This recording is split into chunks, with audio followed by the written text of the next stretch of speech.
Okay, so this time we will now go to our next speaker. He is representing Pag-asa. He is representing the Pag-asa administrator, Dr. Nathaniel Servando.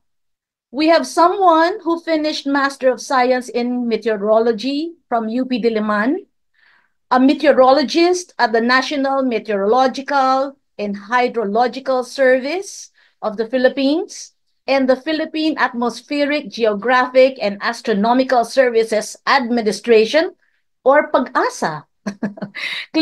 Climatology and Agrometeorology Division, to present why we should care about mountains. Ladies and gentlemen, weather specialist Joey Figuracion.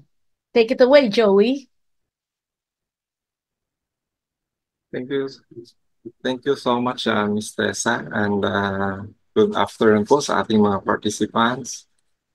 Mga pang-academe, I think, yung mga ano natin, or I don't know, but I am tasked to give you a talk about the role of tropical cyclone in terms of, benefit or why we should care mountains, no?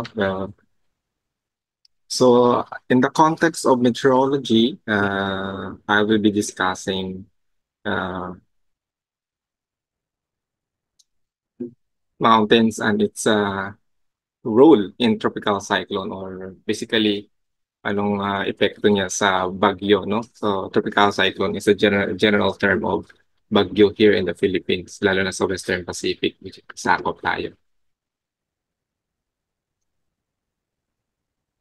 Okay, ito po yung ating talking points, no? We will learn first the basic of tropical cyclone, o yung basic terminology in terms of bagyo dito sa atin sa bansang sa Pilipinas.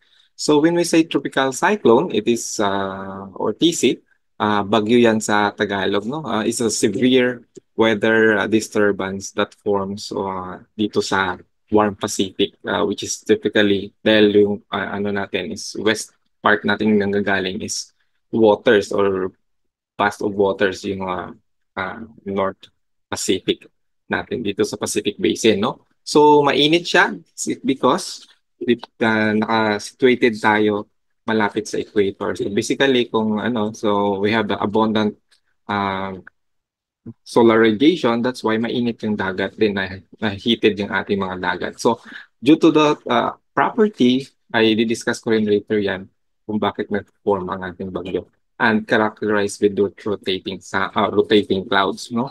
So it can cause different hazard, no? And una na dyan yung strong winds, flooding dahil may excessive rainfall na inaasahan pag meron tayong tropical cyclone o bagyo, as well as yung storm surge o daluyong yung Tagalog sa bansa, no? So may mga parte ang tropical cyclone or TC or bagyo, no? So we have this rain, yung eye, ito yung nasa pinakagitna. Kung nakikita nyo yung parang mata nandyan or yung butas sa gitna ay yung eye, no? But generally, ang bagyo ay hindi nagkakaroon ng mata kung hindi siya malakas, no? Kung mga tropical depression lang, kasi sa ating bansa considered as bagyo yung tropical depression, but in the the international community, hindi siya tinutukoy na bansa, which parang disturbance lang siya. But sa atin, isa yan, category 1, no, kumbaga yan sa atin na bagyo. At ang mata ay indication yan ng malakas na yung bagyo actually. At yung nagre-range yung kanyang, yung parang diameter o yung itong sukat niya dyan sa gitna is about 30 to 65 kilometers. Imagine, no? So, pwedeng sakupin yan yung multiple municipalities sa isa lang sa eye niya, no? Or isang munisipyo or mga couples of barangays. Actually, parang kung dumaan yung eye sa inyong lugar, ay mas mararamdaman niyo parang kalmado, no? Walang masyadong clouds, no? But prior to that and after that, ay meron kayong naranasang malalakas na hagupit ng ulan at yung hagupit ng hangin, malalakas na hangin. At ito yung nakikita niyo din sa isang image dito sa baba, yan yung tinatawag natin na eye. So, Next na parte ng tropical cyclone ay tinatawag nating eye wall. So yung parang itong boundary ng eye, no? Na meron ng mga dito actually ang pinaka worst scenario ng isang bagyo na maranasan yung severe condition like yung heaviest rain at yung strongest wind ay dyan na nararamdaman. At yung other part is rain bands na tinatawag. So actually yung nakikita nyo dito sa image na nag-animate ay satellite image yan, no? Yung sa taas. Actually, hindi yan yung rain band na tinutukoy dyan. Yung rain band, itong nasa babang image, ay ito po yan. Ito yung mas nagpapaulan kasi itong nasa taas is upper clouds na yan o high clouds na yan, no? So ito yung nasa isang image ay ito yung tinatawag ng rain bands which is uh, attributed directly doon sa bagyo na nagro-rotate siya at dala-dala ang maraming moisture o ulan.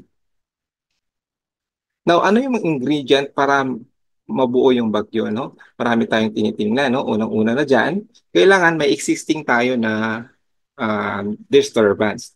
Kung naririnig niyo sa mga forecasters sa pag-asa, naririnig niyo yung parang cloud cluster, no? Namumuong samahan ng panahon. So, isa yan. Dapat may pre-existing kang low-level focus or disturbance sa malapit sa atin or within the area of monitoring natin. Then, kailangan, nakikita natin na dapat yung sea surface temperature o yung init ng dagat sa taas ay mainit, no? Na about 26.5 degrees Celsius or above para magkaroon ng thermal energy. Anong thermal energy? Meaning, may evaporation ka, mayroong init na umaakyat sa hipapawid. Pag umakyat yan, tuloy-tuloy yung evaporation. So, continuous ang kanyang pag-akyat sa hipapawid. So, as it goes to the upper level of the atmosphere, parang nag-i-interact siya sa medyo malamig, so nagkakaroon ng condensation. Yung condensation na yan, kung nakikita niyo yung baso, no? Yung malamig na baso, so pag inano nyo yan, in-stay nyo yan sa isang mainit na lugar, nagkakaroon ng moisture sa baso, sa glass. So yung moisture na yun is actually a product of condensation. So ganun din nangyayari sa kung ang malamig ay nag-interact sa mainit, ay nagkakaroon ng ganon epekto, yung water vapor na nag-accumulate. Then yung condensation process na yan ay nag-create ng clouds. So that's why nagkakaroon ng cloud cluster, no? Now, isa pa sa tinitingnan natin na ingredient ay high moisture level. And kailangan kasi dito sa ground, or low level or malapit sa ground at to mid-level ng ating atmosphere ay medyo mahalumigmig or humid or mayroong moisture content. So kailangan kasi yon para mag-process ng cloud formation na tinatawag natin kanina or nabanggit ko kanina ang conversation. Then, ang unstable dapat yung environment to support the cloud formation. So, ano yung sinatawag natin unstable? Kung 'di ba, mayroon tayong evaporation, no? Nagkakaroon dapat ng tuloy-tuloy na pag-akyat ng air parcel sa taas para o walang maghihinder sa kanya. So may mga pagkakataon kasi na yung environment ay hindi gano'n, no? Parang may nagtatrap. So dapat align sa ganitong natin na dapat unstable ang environment to support cloud formation. Then other one, medyo technical siya, pero ang ano lang nito is kailangan yung hangin ay hindi ganun kalakas, no? Ang galaw ng hangin sa baba ng ating atmosphere up to the mid-level ng ating atmosfera ay hindi ganun nagbabari o hindi nagkakaiba-iba. So tinatawag natin yung wind shear, medyo technical, pero ang ano lang yan is parang kailangan hindi sila naglalaban sa isa't isa. So para hindi walang hinder doon sa kakaroon ng environmental or unstable environment. Na last one is yung location dapat ng bagyo kung saan siya magpo-form ay sa atin sa equator ay normally dapat 5 degrees north or 5 degrees south mula sa equator. Kasi para mayroong siyang enough na parang momentum na para umikot o mag-rotate, no? So isa yan sa tinitingnan natin. So dito sa atin sa basin which is Western Pacific Basin, nakikita nyo dito, ito yung mga historical na mga bagyo na nabuo sa ating basin, no? Itong Western Pacific. Makikita nyo dyan sa mga basins na monitor sa buong mundo, isa ang Western Pacific, yung basin natin, ang mas nagpupula. Ibig sabihin, mas marami ang malalakas na bagyo at marami din actually kung mapakikita ninyo yung bilang ng mga nabubuong bagyo sa ating basin. So, kaya naman tinatawag tayong Typhoon Alley dito sa Western Pacific. So, on the average, ang ating tropical cyclone, yung bilang ng ating bagyo sa latest ng 2023 mula 1948, is around 19 to 20 tropical cyclones na papasok sa ating area of responsibility. At tinatawag nga natin na typhoon season yung June up to November. Yung pinaka-peak niya talaga ito yung mga months na yan, no? That's why during this time of the year ay marami talagang bagyo na ating na naranasan. Kasi nga, yan yung tinatawag nating uh, mga buwan or peak ng ating typhoon occurrence. Now, sa geography and topography, bakit marami tayong bagyo, no? Tatalungin nyo, maraming bagyo, bakit? Dahil yan sa ating geography at topography. Unang-una, pakita nyo kanina, doon, no? Mas maraming nabubuo yung na bagyo sa Western Pacific, which is situated ng Pilipinas, no? At tayo, sa Pilipinas, napapalibutan tayo ng maraming dagat o maraming tubig. Sa kanan, sa kaliwa, sa taas, no, natin, sa north and south, ay bodies of water yan or vast ng ocean. So kaya naman, maraming moisture. Isa na yan sa ingredient na nabanggit ko, no? So, sa topography natin, which is, meron man tayong mga mountain ranges. So, isa na dyan itong Cordillera at itong Sierra Madre, no? So, meron tayong sinatawag na orographic effect, no? In terms of ulan, may rin yung epekto. So, ang kaakibat ng bagyo ay ulan, di ba? So, isa sa nakikita nating factor ng madaming ulan, lalo na doon sa mga mountainous areas, ay itong konsepto ng orographic effect, which is kung saan papunta ang hangin, no? Ito tinatawag natin windward, ito, no? Ito windward. So kung galing dito ang ulan, ang hangin ay nagpo-force lift siya. So that's why nagkakaroon din ng forced condensation ng water, no? That's why mas maraming cloudiness diyan, mas maraming cloudiness dito kasi yun yung tinatawag natin na windward side, kung saan kasi nanggaling ulan at ang hangin at force lift siya, mas maraming condensation or cloud formation. So where conversely, doon sa kabila, no? Kabila ng kung saan ang galing ang tumawid siya ng bundok, ay parang downward yung hangin. So that's why parang nagkakaroon ng shadow region. So that's why mas lessen na yung dito, ang mga nakikita niyo po ba yung cursor?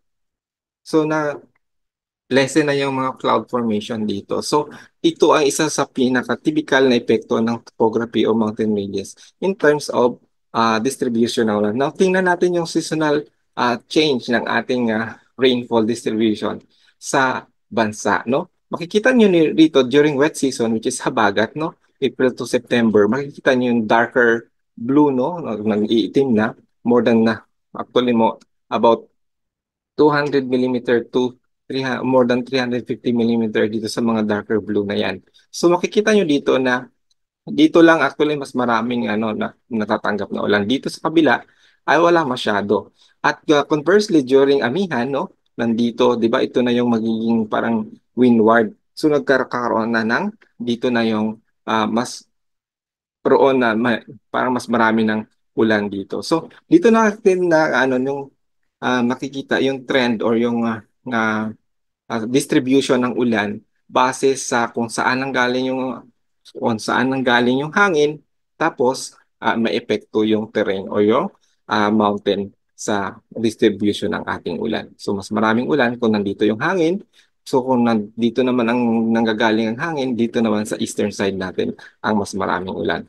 Now, titingnan natin dito sa pag-aaral ni Dr. Bagtasan ng UP, no? So, yung effect niya actually sa pag-aaral na to, sinasabi niya na about 10% to 70% ng ating ulan, no, lalo na sa Luzon, ay galing sa bagyo. So, Pero nagbabago yung distribution niyan dahil sa epekto ng terrain o yung mountainous area sa Luzon, lalong-lalo na din sa Sierra Madre and Cordillera. Mapapansin nyo, during JEJA o June, July, August, na yung mas maraming ulan dito sa area na to. At conversely, during September, October, November, ay dito naman sa may eastern side at dito sa may eastern side ng Cordillera at eastern side ng Sierra Madre. So, makikita natin dito na ah, may fluctuation. Depende sa season kung ano yung mga areas na mayroong malalakas na ulan during o kung may bagyo man ay highly attributed siya doon sa mountain ranges or kung saan nang galing yung mga kung saan galing yung hangin at kung depende rin sa season at mayroong epekto rin yung mountain ranges na tinatawag or high terrain. Now, dito sa pag-aaral ni Racoma et al., no, pinag-aralan nila kung ano yung epekto ng topography in terms of topographical contract intensity dito sa ating bansa. No? Parang nagkaroon sila ng study na parang nagkaroon sila ng scenario na parang tanggalin yung cordillera lalakihan o tataasan yung enhance yung Cordillera Mountain Ranges. Tapos meron silang inano nila na reduce parang pinababaan nila, no? So ito yung apat nilang scenario o apat na tinatawag nilang orography experiments using the WRF model or weather research model o forecasting. So, tiningnan nila yung itong mga bagyo na to, no? Na-revisit nila yung mga bagyo like Kopu, Nesat, Bibingka, and so on.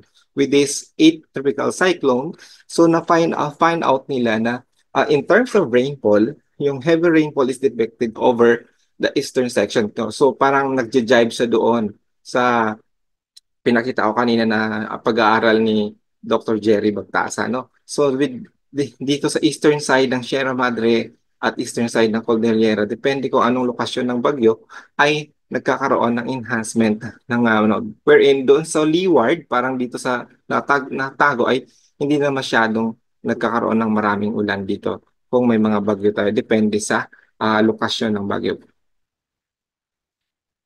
Now, sa pag-aaral naman nila ng cracks and intensity, no? Sa intensity, sinasabi ng pag-aaral na ito, ng paper na ito, na yung enhanced experiment kanina, parang mas inangat nila yung Cordillera Mountain Ranges, no? So, nagkaroon ng weakening ng TC as early as 24 hours before landfall. So, ibig sabihin, may epekto ang terrain or kung tinaasan man nila yung height ng mountain ranges sa Cordillera ay may epekto siya, significant yung epekto niya sa pag-weaken ng bagyo bago pa man siya mag-landfall. In terms of TC track naman, no, sa pag-aaral na ito, hindi niya nakikita masyado na nagkaroon ng by the way, dito nakita yan no, sa C, no? Ito nagkaroon ng weakening doon sa mga experimental na experiment or binalikan nilang mga bagyo. Now, sa ano naman sa TC track o yung kanyang tinatawag na parang movement, no? Kung ano ba nagkaroon yung moving niya, yung speed at yung kanyang posisyon kung saan siya o yung kanyang paggalaw.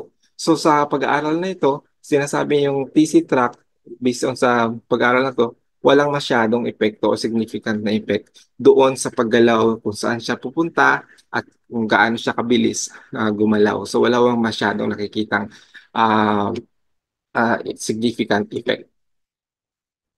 At dito naman sa pag-aaral na ito, base kay Pitilla et al. To recently, ay nagkaroon sila na pag-aaral kung anong epekto ng mga terrain dito, no? Sa Visayas at Mindanao. Makikita dito na about 10% yung parang drop before and after ng landfall ng bagyo dyan sa mga lugar sa Visayas at Mindanao base sa kanilang pag-aaral.